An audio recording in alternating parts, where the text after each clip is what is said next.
ಬೀಜ ತಗೋತಂದ್ರೆ ಸಬ್ಸಿಡಿ. ನಾವ್ ಹಿಂದೆ ಟ್ರ್ಯಾಕ್ಟರ್ಕ ಕೂರಿಗೆ ಗಳೆ ಪಲ್ಟಿ ಹರಗೋತಿಂದ ಇದನ್ನೆಲ್ಲ ತಗೋತಂದ್ರೂ ಸಬ್ಸಿಡಿ, ಕೃಷಿ ಭಾಗ್ಯ ಯೋಜನೆ. ಈಗ ಇವರು ಯಡಿಯೂರಪ್ಪ ಹೇಳಕತ್ತಲ್ಲ, ಅವನಿಗೀಗ 80 ವಯಸ್ಸು ದಾಟೈತಿ. ಯಾರಿಗೆ? ಯಡಿಯೂರಪ್ಪ. ನಿನ್ನೆ ಒಂದು ಕಡೆ ಎಲ್ಲೋ ಒಂದು ಸ್ಟೇಟ್ಮೆಂಟ್ ಕೊಟ್ಟದ್ದು ನೋಡಿನ, ಈ ಕಾಂಗ್ರೆಸ್ನವರು ಗಂಡಸಿದ್ರ ಮುಂದಿನ ಪ್ರಧಾನಿ ಯಾರು ಹೇಳುವಂತ ಯಡಿಯೂರಪ್ಪ ಕೇಳಾಕತ್ತಾರ. ಅಲ್ಲೋ ಮರ ನಿನಗೆ 80 ಗವಿ ಗಂಡಸ್ತಾನ ವಿಷಯ ನಿನಗೆ ಯಾಕೆ ಬಂತು ಈಗ ಅಂತ. ಆಯ್ತಪ್ಪ, ನಮ್ಮದು NDA ಒಕ್ಕೂಟ ಇದೆ, ಇಂಡಿಯಾ ಒಕ್ಕೂಟ ಇದೆ. ಈ ದೇಶದ ಜನ ಯಾರಿಗೆ ಆಶೀರ್ವಾದ ಮಾಡ್ತಾರೆ, ಯಾರನ್ನ ಆಯ್ಕೆ ಮಾಡಿ ಕೊಡ್ತಾರೋ ಅವಾಗ ಯಾರನ್ನ ನಾವು ಪ್ರಧಾನಮಂತ್ರಿ ಮಾಡಬೇಕು ಅಂತ ಹೇಳಿ ಒಕ್ಕೂಟದವ್ರು ಸೇರ್ಕೊಂಡು ನಾವು ತೀರ್ಮಾನ ಮಾಡ್ತೀವಿ. ನಾನು ನಿನಗೆ ಕೇಳ್ತೇನೆ, ಬಹಳ ಗಂಡಸ್ತಾನ ಬಗ್ಗೆ ಮಾತಾಡಕ್ ಹತ್ತಿರಲ್ಲ ಯಡಿಯೂರಪ್ಪನವ್ರ, ನಿಮ್ಮಲ್ಲಿ ಒಂದು ಪದ್ಧತಿ ಅದ, 75 ವರ್ಷ ಆದ್ಮೇಲೆ ರಾಜಕೀಯ ನಿವೃತ್ತಿ ತಗೋಬೇಕು ಅಂತ ನಿನ್ನೂ ಕುಡಿಸ್ಯಾರ, ಈಶ್ವರಪ್ಪನು ಕುಡಿಸ್ರ, ಅನೇಕ ಮಂದಿನ ಕುಡಿಸಾಕತ್ತಾರ. ಮೋದಿಗೆ ವಯಸ್ಸಷ್ಟೀಗ 73 ಚಾಲು ಐತಿ. 2026ನೇ ಇಸ್ವಿಗೆ ಅವ್ರಿಗೆ 75 ವರ್ಷ ಆಕೈತಿ. ಅವ್ರ ನಿವೃತ್ತಿ ತಗೊಂಡ ಮೇಲೆ ನೀವ್ ಯಾರು ನಿಮ್ಮ ಪಕ್ಷದ ಮುಖಂಡರು ಮಾಡ್ತೀರಿ ಗಂಡಸ್ತಾನಿದ್ರೆ ನೀನು ಹೇಳ.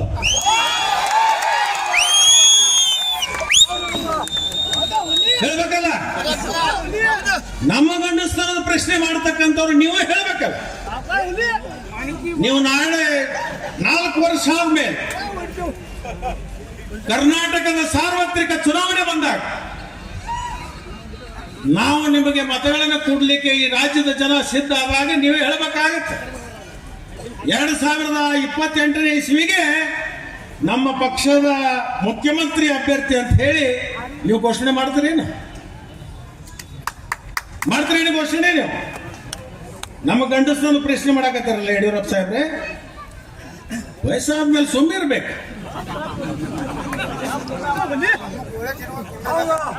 ಇನ್ನು ಚುನಾವಣೆ 7ನೇ ತಾರೀಕು ತನಕ ಅದ. ಇವರ ಬಂಡವಾಳ ಏನೇನದ, ಇವ್ರದ್ದು ಏನೇನು ಕರಾಮತಿಗಳದಾವ, ಹಂತ ಹಂತವಾಗಿ ಈ ಚುನಾವಣೆ ಒಳಗ ನಾ ಹೆಂಗ ಮಾಡ್ತಾನಂದ್ರೆ, ಅಮಾವಾಸ್ಯೆ ದಿವಸ ಹೋಳಿಗೆ ಮಾಡಿರ್ತಿರಲ್ಲ, ಆ ಹೋಳಿಗೆ ಹಿಂಗ ಹಳಿಗೆ ಆಡಿಸಿದ್ರೆ ಹುರುಣೆಲ್ಲ ಹೆಂಗ ತಳಗಿ ಬೀಳ್ಬೇಕಲ್ಲ, ನಿಮ್ಮ ಹುರುಣ ತಳಗ್ ಕೆಡುವಂತ ಕೆಲಸ ನಾನು ಕಾಂಗ್ರೆಸ್ ಪಕ್ಷದ ಒಬ್ಬ ನಿಷ್ಠಾವಂತ ಕಾರ್ಯಕರ್ತನಾಗಿ ಮಾಡಿ ತೋರಿಸ್ತೀನಿ ಅಂತಕ್ಕಂಥದ್ದನ್ನ ಈ ಸಂದರ್ಭದಲ್ಲಿ ನಾನು ಹೇಳಿದ್ದೆ.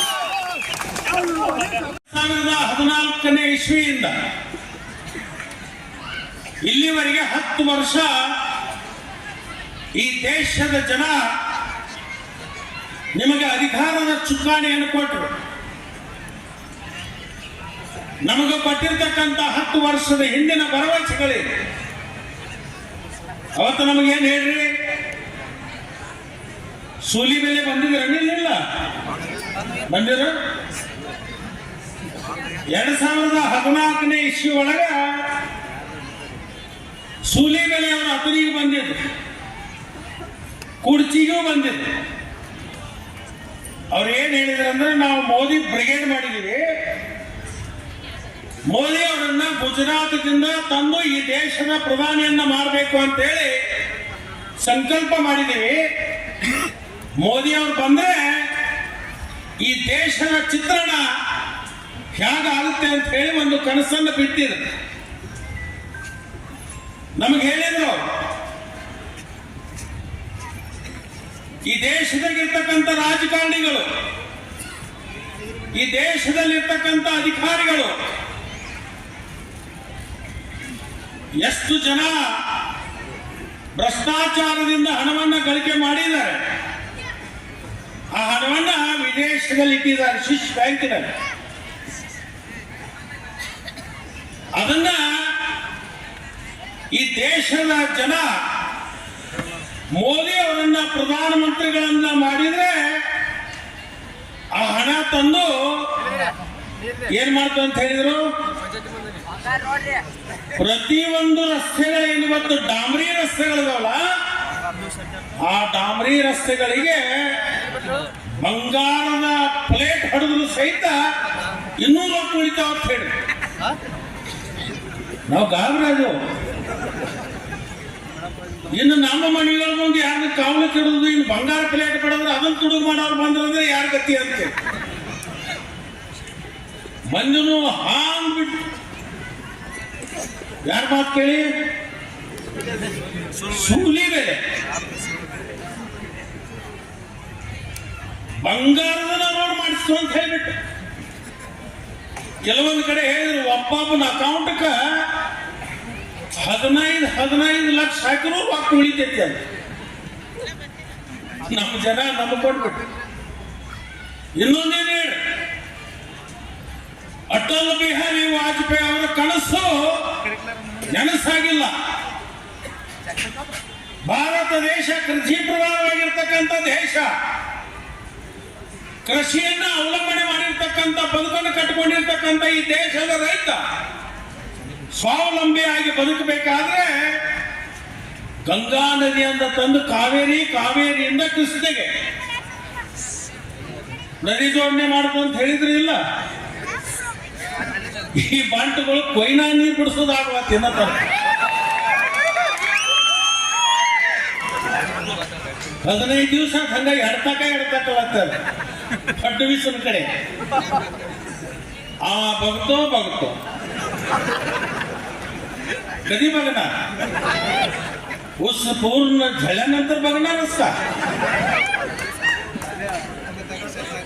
ಅಮೆರಿಕದಾಗೂ ಬಂದಾಗ ಮೋದಿ ಮೋದಿ ಮೋದಿ ಅಂತಾರೆ. ಇದೇನ್ ಚೀಸ್ ಆಗ್ತೇನೆ ಅವ ಹೇಳಿದ ಅಮೆರಿಕಕ್ಕೆ ಬರಾಕ ಯಾವಾಗ ಟೈಮ್ ಫಿಕ್ಸ್ ಆಕೈತೆ ಅದಕ್ಕಿಂತ ಮೊದಲ 6 ತಿಂಗಳ ಮಂದಿ ಬರ್ತೈತ್ರಿ ಅವ್ರದ್ದು ಅಂದ.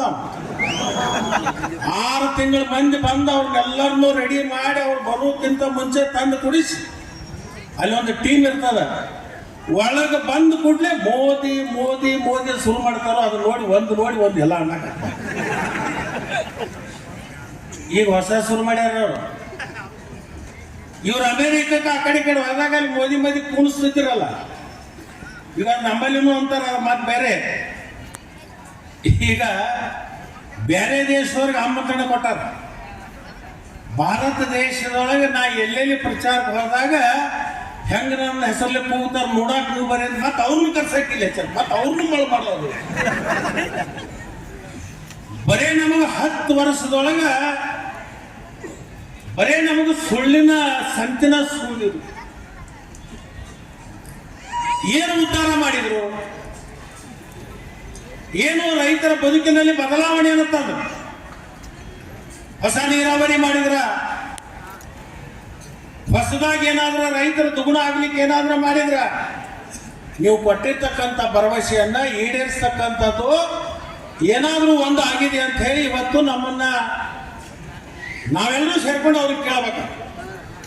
ನೀವು ಕೇಳಬಹುದು, ಆಯ್ತ್ರಿ ಮೋದಿದೆಲ್ಲ ಆಯ್ತು, ನಿಮ್ಮದು ಏನಾದ್ರು ಹೇಳ್ರಿ ಅಂತ ನಾವಿವತ್ತು ಹೆಮ್ಮೆಯಿಂದ ಹೇಳ್ಕೊತೀವಿ. ಕಳೆದ 2023ನೇ ಚುನಾವಣೆ ಒಳಗ ಈ ರಾಜ್ಯದ ಜನರಿಗೆ 5 ಗ್ಯಾರಂಟಿಗಳನ್ನು ಕೊಡ್ತೀವಿ ಅಂತ ಹೇಳಿ ಇವತ್ತು ನೋಡಿದಂತೆ ನಡೆದಿರ್ತಕ್ಕಂಥ ಸರ್ಕಾರ ಅದು ಯಾರದಾದ್ರೂ ಇದ್ರೆ ಅದು ಸಿದ್ದರಾಮಯ್ಯನವರ ಸರ್ಕಾರ ಅಂತ ಹೇಳ್ಬೇಕಾಗ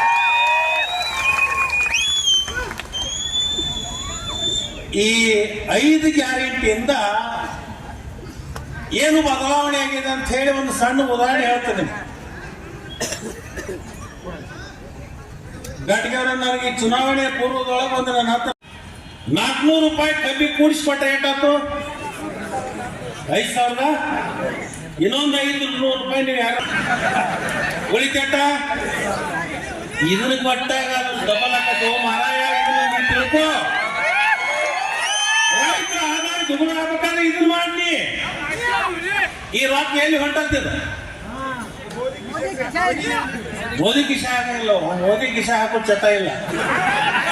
ಅವ್ ಹೇಳಿದ್ರಲ್ಲ, ಮೈ ನಾಯಿ ಖಾऊंगा किसी को खाने नहीं दूंगा. ಅವನು ತಿನ್ನಂಗಿಲ್ಲ, ಬೇರೆಯವ್ರು ತಿನ್ನಕ್ ಕೊಡಂಗಿಲ್ಲ. ಆದ್ರೆ ಈ ರೊಕ್ಕ ಎಲ್ಲಿ ಹೊಟ್ಟದೆ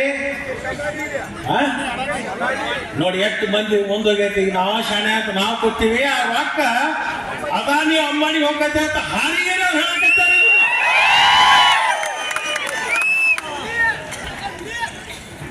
ಅಂದ್ರೆ ಮಂದಿ ಹುಷಾರಾಗೈತಿಲ್ಲ. ಇನ್ನು ನಾ ಭಾರತೀಯ ಜನತಾ ಪಕ್ಷದವ್ರಿಗೆ ಹೇಳ್ತೇನೋ, ಹಾರಿಗೆ ಮಂದಿ ಇಟ್ಟು ಮುಂದೋಗೈತಂದ್ರೆ ನಿಮ್ಮ ಕಾಲ ಮುಗ್ಯಾಕ ಬಂದ. ನಾಳೆ ನಡೀತಕ್ಕಂಥ ಈ ಸಾರ್ವತ್ರಿಕ ಚುನಾವಣೆ ಭಾರತೀಯ ಜನತಾ ಪಕ್ಷದವರಿಗೆ ಗೊತ್ತಾಗಬೇಕು, 10 ವರ್ಷ ನಾವು ಮಾಡಿರ್ತಕ್ಕಂಥ ತಪ್ಪು ಇವತ್ತು ತಕ್ಕ ಶಿಕ್ಷೆಯನ್ನ ಕೊಟ್ಟರು ಅಂತಕ್ಕಂಥ ಸಂದೇಶ ಇವರು ತೆಗೆದುಕೊಂಡು ಅವರಲ್ಲೊಂದು ಫಲ ಆಯ್ತು. ನಿಮ್ಗೆ ಗೊತ್ತಿಲ್ಲ, ಯಾಕಂದ್ರೆ 25 ವರ್ಷದಲ್ಲಿ ಹಿಂದೆಲ್ಲ ನೋಡಿದ್ದೆ.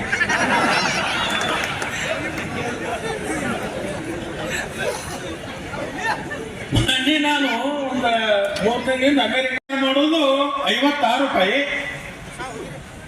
ಕಾಕಂಬಿಯಿಂದ ತಯಾರು ಮಾಡೋದು 60 ರೂಪಾಯಿ, ಕಬ್ಬಿನ ರಸದಿಂದ ತಯಾರು ಮಾಡೋದು 65 ರೂಪಾಯಿ.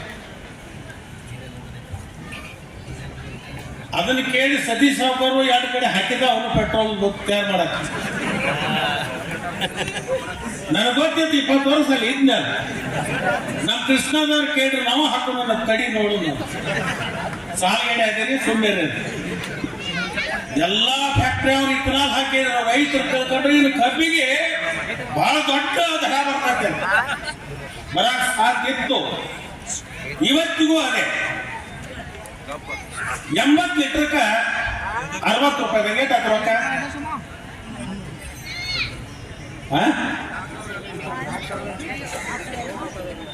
ಎಷ್ಟಾಯ್ತು? 4,800. 800 ಕಾರ್ಖಾನೆ ಅವ್ರಿಗೆ ಬಿಡೋದು. 4,800 ಬರ್ತೈತೆ. 800 ಒಳಗೆ ಒಂದು 500 ಫ್ಯಾಕ್ಟರಿ ಅವ್ರಿಗೆ ಲಾಭ ಆಗ್ತದೆ. ಇನ್ನು ನೀವೇನಿದ್ರಲ್ಲ ಕೇಂದ್ರದವ್ರು, ನಿಮ್ಮದೇನಿದ್ರೆ ಕರಾಮತ್ತು ಗೊಬ್ಬರ ಬೆಳೆಯವ್ರೈತೆ, ಗೊಬ್ಬರ ಹಾಕೋರೈತೆ, ನೀರು ಉಳಿಸೋರೈತೆ, ಕಲ್ಗಿ ತೆಗೆಯವ್ರು ನಮ್ಮ ಹೆಣ್ಮಕ್ಳು ಮೈ ಹರ್ಕೊಂಡು ಗೊಬ್ಬರ ಬೆಳೆಸೋದು, ಕಾರ್ಖಾನೆ ಕೊಡೋದು.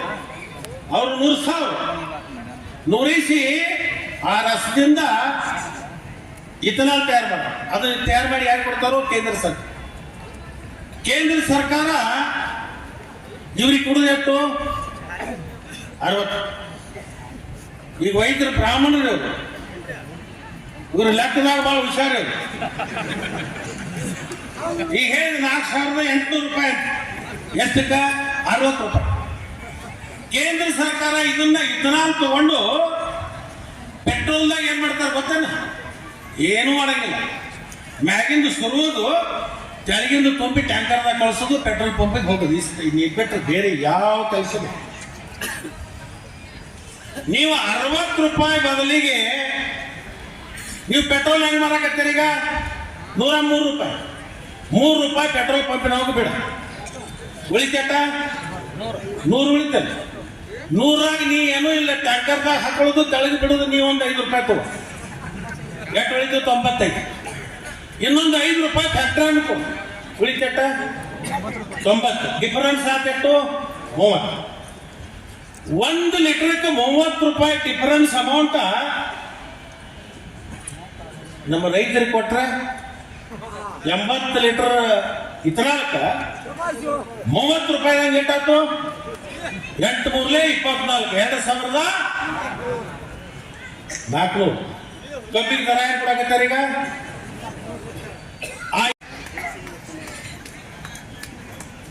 ಇನ್ನು ಮೇ 7ನೇ ತಾರೀಕಿನ ತನಕ ಅನೇಕ ಜನ ಬರ್ತಾರೆ, ತಮ್ಮ ತಮ್ಮ ಪಕ್ಷಗಳ ಬಗ್ಗೆ ಪ್ರಚಾರವನ್ನು ಮಾಡ್ತಾರೆ, ತಮ್ಮ ಪಕ್ಷದ ಅನೇಕ ವಿಚಾರಗಳನ್ನು ತಮ್ಮ ಮುಂದೆ ಮಂಡನೆಯನ್ನು ಮಾಡ್ತಾರೆ. ಅದೇ ತರನಾಗಿ ಇವತ್ತು ನಾವು ಕೂಡ ನಮ್ಮ ಪಕ್ಷದ ಅಧಿಕೃತ ಅಭ್ಯರ್ಥಿ ಪರವಾಗಿ ನಾವೆಲ್ಲರೂ ಕೂಡ ನಿಮ್ಮ ಮುಂದೆ ಬಂದು ಅವರ ಪರವಾಗಿ ನಾವು ಮತವನ್ನ ಕೇಳ್ತಾ ಇದ್ದೀವಿ. ವಾದ ವಿವಾದ ಸಹಜವಾಗಿ, ಟೀಕೆ ಟಿಪ್ಪಣಿಗಳು ಕೂಡ ಸಹಜವಾಗಿ. ನಮ್ಮನ್ನ ಟೀಕೆ ಮಾಡ್ತಕ್ಕಂಥದ್ದು ಅವರು, ಅವ್ರನ್ನ ಟೀಕೆ ಮಾಡ್ತಕ್ಕಂಥದ್ದು ನಾವು. ಇದು ಪ್ರಜಾಪ್ರಭುತ್ವ ವ್ಯವಸ್ಥೆಯಲ್ಲಿ ನಡೆದು ಬಂದಿರತಕ್ಕಂಥದ್ದು. ನಾನು ಕೆಲವೊಂದು ಪ್ರಶ್ನೆಗಳನ್ನ ಭಾರತೀಯ ಜನತಾ ಪಕ್ಷದ ಮುಖಂಡರಿಗೆ ಕೇಳಲಿಕ್ಕೆ ಬಯಸ್ತೀನಿ ಈ ವೇದಿಕೆ ಮುಖಾಂತರ. ಇರಬೇಕು ಅಂತ ಹೇಳಿ ಜನರಿಗೆ ಹೇಳಕತ್ತಿದ್ದಾರೆ. ಕಾಂಗ್ರೆಸ್ನ ಇತಿಹಾಸ ಇದೆ. ನಾನು ನಿಮ್ಮೆಲ್ಲರಿಗೆ ಒಂದು ಮಾತು ಕೇಳ್ತೀನಿ. ಒಂದು ಊರೊಳಗ ಘಟ್ಗೆವ್ರ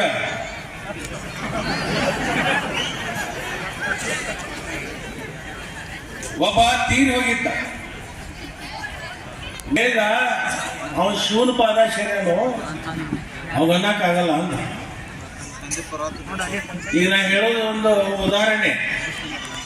ಈಗ ನಾನು ಬಲೋ ಭಾರತ್ ಮಾತಾಕಿ ಅಂತೀನಿ. ನೀವು ಯಾರು ಕೈ ಐತಿ ಅನ್ನಂಗಿಲ್ಲಲ್ಲ.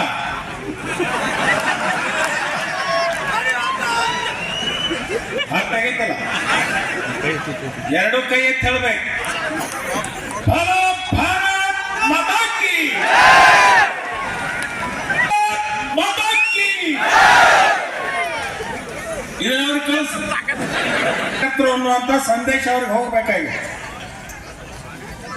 ನಾಳೆ ನಡೀತಕ್ಕಂಥ ಈ ದೇಶದ ಸಾರ್ವತ್ರಿಕ ಚುನಾವಣೆಯ ಅಧಿಕೃತ ಅಭ್ಯರ್ಥಿಯಾಗಿರ್ತಕ್ಕಂಥ ಸೋದರಿ ಪ್ರಿಯಾಂಕಾ ಜಾರಕಿಹೊಳಿ ಅವರ ಪ್ರಚಾರದ ನಿಮಿತ್ತವಾಗಿ ವೇದಿಕೆ ಮೇಲೆ ಆಸೀನರಾಗಿ